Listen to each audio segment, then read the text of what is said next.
അവര് പറഞ്ഞുതരാ തന്നെ ഓരോരുത്തരുടെ സ്വഭാവം എനിക്ക് അറിയാം ഹരിയേട്ടാ. അയ്യോ ഡാഡി ജ്യോതിയാ? ഡാഡി ഓ ജ്യോതി ഇപ്പൊ ജയാറിനെ വല്ലാണ്ട് അങ്ങോട്ട് ന്യായീകരിക്കുന്നുണ്ടാവുവേ. അതിനുള്ള ഉപകാരം അവർക്ക് ഉണ്ടായിട്ടുണ്ടാവാം. പ്രശ്നങ്ങളിൽ നിന്നും കൈ കൊടുത്ത് കരകയറ്റുന്നതാണ് ദൈവം. അത് വെച്ച് നോക്കുമ്പോ ഞാനിപ്പം ദൈവ ഇല്ലോടാ. എന്റെ ഏട്ടൻ എനിക്ക് ദൈവോ? അതല്ലേ ഞാനും പറഞ്ഞത്. മനുവിനെ വലിയ പ്രശ്നത്തിൽ നിന്ന് രക്ഷിച്ചുകൊണ്ട് പ്രത്യേകിച്ചു. എന്നെ രക്ഷപ്പെടുത്താൻ വേറെ വഴിയൊക്കെ ഉണ്ടായിരുന്നല്ലോ. പക്ഷേ അത് മുടക്കിയതും ഹരിയേട്ടന്റെ കാര്യങ്ങൾ പറഞ്ഞ. നിന്റെ കാര്യം പറഞ്ഞ ഒന്ന് മതിയാക്ക് ജ്യോതി. ഹരി അർഹതയില്ലാത്തതൊന്നിനും കൈ നീട്ടിയിട്ടില്ല ആരുടെ ഇതുവരെ. പാലക്കാടത്തെ പ്രോപ്പർട്ടിയുടെ കാര്യം പറഞ്ഞിട്ടുണ്ടെങ്കിൽ അത് അമ്മയുടെ നിർബന്ധമായിരുന്നു. ഞങ്ങൾ ആരും അമ്മയോട് ആവശ്യപ്പെട്ടതല്ല. ഞാൻ വന്നത് അമ്മയെ കൂട്ടിക്കൊണ്ടു പോവാനാ. അമ്മയെ വിളിച്ചേ. ജ്യോതി,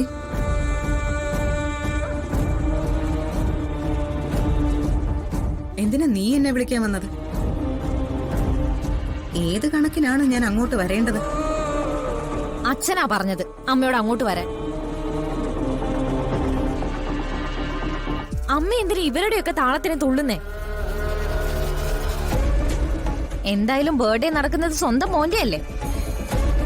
അച്ഛൻ എന്നോട് പറയാൻ പറഞ്ഞു, ഞാൻ പറഞ്ഞു. ഇനി വരുന്നത് വരാതിരിക്കുന്നതും അമ്മയുടെ ഇഷ്ടം. അല്ലേലും നിത്യേച്ചി അമ്മയെ വിടില്ല എന്നൊക്കെ എനിക്കറിയാം. ജ്യോതി,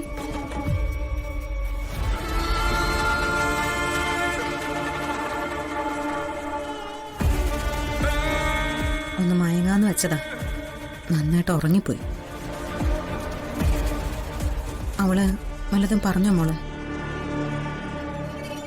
അമ്മ ഞങ്ങളെ പിടിച്ചു വെച്ചിരിക്കുന്നെന്നാ പറഞ്ഞത്. ബർത്ത്ഡേയില് അമ്മ പങ്കെടുക്കുന്നത് തടയാൻ വേണ്ടി. രഘുവേട്ടനാണ് അത്ര വിളിച്ചത്. ബർത്ത്ഡേ ആകുമ്പോ എന്തെങ്കിലും എന്റർടൈൻമെന്റ് വേണ്ടേ? അമ്മയെ കളിയാക്കുന്നതും ഒരു എന്റർടൈൻമെന്റ് ആണല്ലോ. എന്തായാലും സുജാത അവിടെ വരുന്ന് ചെല്ല്.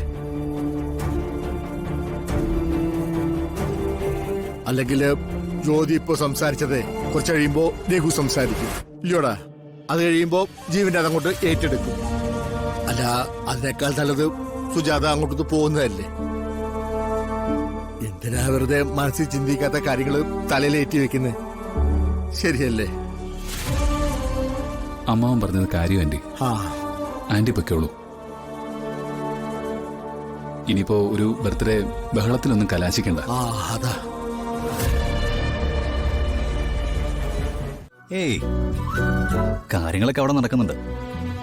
അച്ഛൻ വിളിച്ചിട്ട് ഇറങ്ങിയാൽ മതി എന്ന് പറഞ്ഞു. ഓ, ഹീറോയുടെ എൻട്രി ഗംഭീരാക്കണല്ലോ, അതുകൊണ്ടായിരിക്കും. എടോ, താൻ തന്റെ യാത്ര ഒന്ന് എക്സ്റ്റെൻഡ് ചെയ്തിരുന്നെങ്കിലേ തനിക്കും കാണായിരുന്നു ചിലതൊക്കെ. അതിനി ഒരുപാട് സമയമുണ്ടല്ലോ. അല്ല, ബർത്ത്ഡേ ആയിട്ട് എനിക്കെന്താ പ്രസന്റ്? തനിക്ക് എന്താടോ വേണ്ടേ? ഉള്ളത് മുഴുവൻ തനിക്കെടുക്കാം. എനിക്ക് ഫ്ലൈറ്റ് ടൈം ആയി. 15 മിനിറ്റിനുള്ളിൽ എയർപോർട്ടിലെത്തണം. ഇപ്പൊ താൻ പറഞ്ഞില്ലേ ഉള്ളത് മുഴുവൻ തനിക്കെടുക്കാന്ന്. അത് വേണ്ട. താൻ എന്നോട് മുമ്പ് വാക്ക് പറഞ്ഞതുപോലെ തന്റെ ബിസിനസ്സുകളിൽ എന്നെ പങ്കാളിയാക്കിയാ മതി. വാക്ക് പറഞ്ഞിട്ടുണ്ടെങ്കിൽ അത് പാലിക്കും ചെയ്യാം. You will be my business partner. നേരത്തെ വന്നപ്പോ ഈ വാക്കൊന്ന് കേൾക്കാൻ ഒരാഗ്രഹം ഉണ്ടായിരുന്നു. പക്ഷേ അപ്പൊ അത് താൻ പറഞ്ഞില്ല. അതുകൊണ്ടാ വീണ്ടും ഓടി വന്നേ.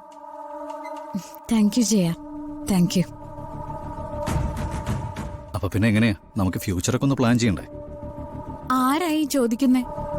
സ്വന്തം ജീവിതം മാത്രമല്ല, മറ്റു പലരുടെയും ജീവനും ജീവിതവും പ്ലാൻ ചെയ്യുന്ന ആളാ മിസ്റ്റർ ജയ. ഇത് ബിസിനസ് അല്ലല്ലോ, നമ്മുടെ ജീവിതമല്ലേ. എന്നാലും പ്ലാനിങ് ജീവൻ മതി. ഞാൻ ഇറങ്ങിക്കോട്ടെ? ഇറങ്ങണോ? ഓക്കെ,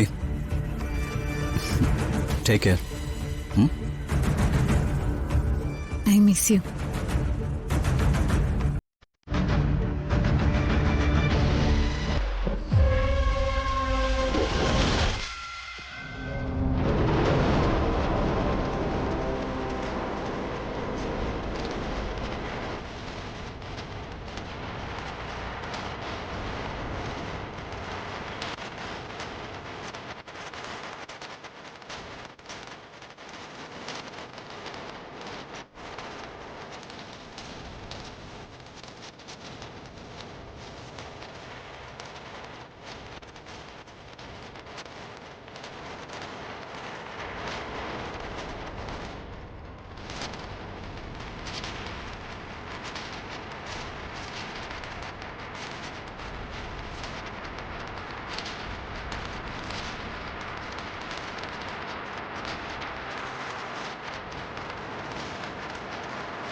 നീ മാത്രമല്ല, ഇവിടെ കുലച്ചിരുന്ന വേറെയും ചില ആളുകളുണ്ട്. ഹ, എല്ലാവരെയും ഒന്ന് കാണാനാ ഞങ്ങൾ വന്നിരിക്കുന്നത്. വീണ மேடம், இங்க என்ன சண்டை நடந்திருந்தாலும் அது உங்களுக்கு சந்தோஷமா இருக்கும்னு எனக்கு தெரியும். ஆனா ഇതൊക്കെ கொஞ்சம் காலம் மட்டும்தான். அதுக்கப்புறம் എല്ലാവർക്കും എല്ലാമേ தெரியும். ഇനി ഇത്തരം വിശ്വാസങ്ങളൊക്കെ നീ ഏതെങ്കിലും കുപ്പിയിൽ അടച്ചുകൊണ്ട് വെച്ചാ മതി. അല്ല, ഇപ്പൊ ജീവനെ എതിർക്കാനൊന്നും നീ പോകാറില്ലേ? സുജാതമ്മയ്ക്കും നിത്യയ്ക്കും വേണ്ടി ഉയിര് കൊടുക്കുന്ന ആളല്ലേ നീ?